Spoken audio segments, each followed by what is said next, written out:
Welcome back to Chaz Chat Gaming, ladies and gentlemen. And today I'd like to discuss the possibilities for Red Dead Redemption 3, some of the locations we might see, who we might be playing as, and more in today's video.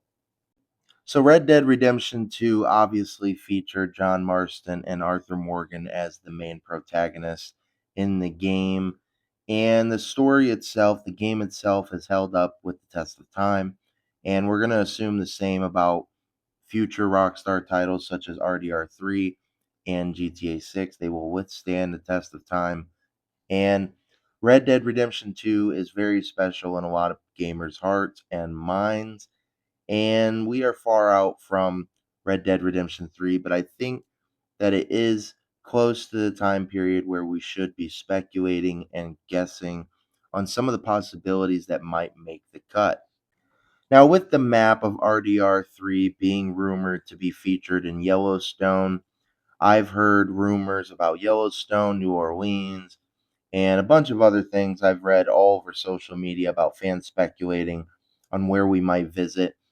I personally think that if we were to get a map, it's going to be the same map that we've gotten over the years, maybe a few extra towns, maybe a few extra new places, locations, but I think that if we're going back in time like people want, we want a prequel to Red Dead 2, which means that it would be set before the events of Red Dead 2, which means it would be set way before the events of Red Dead 1. And if we are going back in time, I think that we could really keep the map that we've had with RDR2. I think that a lot of fans would obviously want Mexico to be added. I know that that was a really big thing. People wanted Mexico to be in there, and I fully agree. I think that every single part of the RDR1 and RDR2 map needs to be in RDR3 and maybe a few extra side towns, side locations, and it'll work because the fact that it will be in the past and things will look different, it'll look fresh, it'll feel fresh. So and it'll also have a lot of familiarity to the fans, and that will also really go well because you won't be completely lost. For the people who don't like using the radar, you won't be completely lost. You'll kind of have some landmarks that will be similar.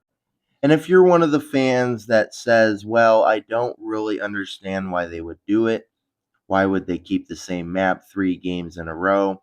The same reason why we're going back to Vice City in GTA 6 this year. It's because it works.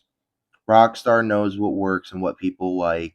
And I think a lot of people would be kind of hurt if we didn't get at least parts of the map from RDR2 and 1 in RDR3. We want to keep that familiarity, but we also want it fresh. And that's why I think that an older, revamped map would work. Now, that brings us to the actual main character in RDR3. Now, who will we be playing as? And a lot of fan favorites are swirling, and a lot of people want Arthur Morgan or John Marston. And honestly, I love Arthur Morgan. He's one of my favorite characters of all time in any game. But I think that we're going to go way farther back.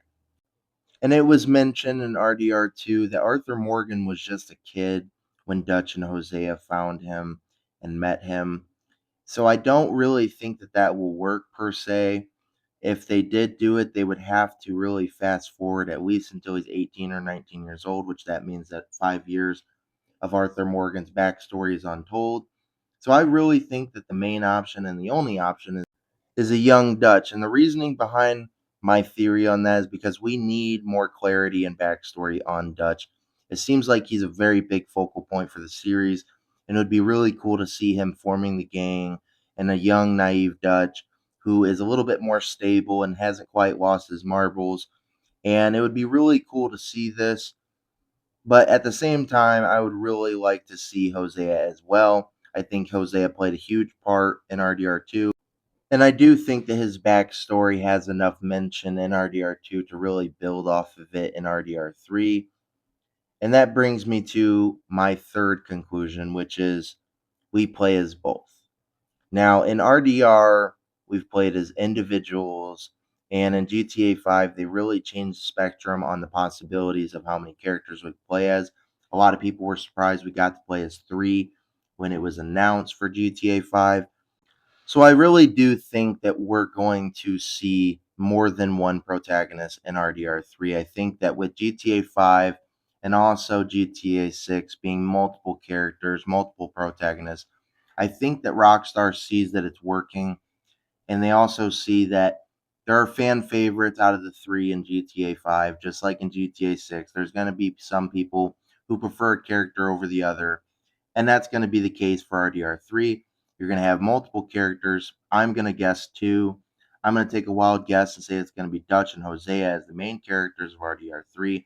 And I think that you're going to be able to switch between them seamlessly, just like in GTA 6. And I think that RDR2 was a testing ground. A lot of the stuff in RDR2 is a testing ground for GTA 6. And I think that GTA 6 will be a very big testing ground for RDR3. They're going to take a lot of the stuff that works from RDR2, put it in GTA 6, and take a lot of the stuff from GTA 6 and they'll put it in RDR3. And I do know that RDR3 is still a ways out, and I know that this is just pure speculation on my part, but I've been seeing a lot of fan theories, and I wanted to give my thoughts on them and give my own fan theories. And I know a lot of people want to play as a young Dutch and a young Hosea and see how the gang forms and how it all transpires in the old days. I mean, we hear about it throughout RDR2 in passing, but it would be really cool to actually see it in game and actually see them pick up a young Arthur Morgan and form him into the bandit that he became. Let me know your thoughts down in the comments below. Make sure to like, comment, and subscribe to Chaz Chat Gaming. I'll be doing a part 2 next week on this very topic. Chaz Chat Gaming is out.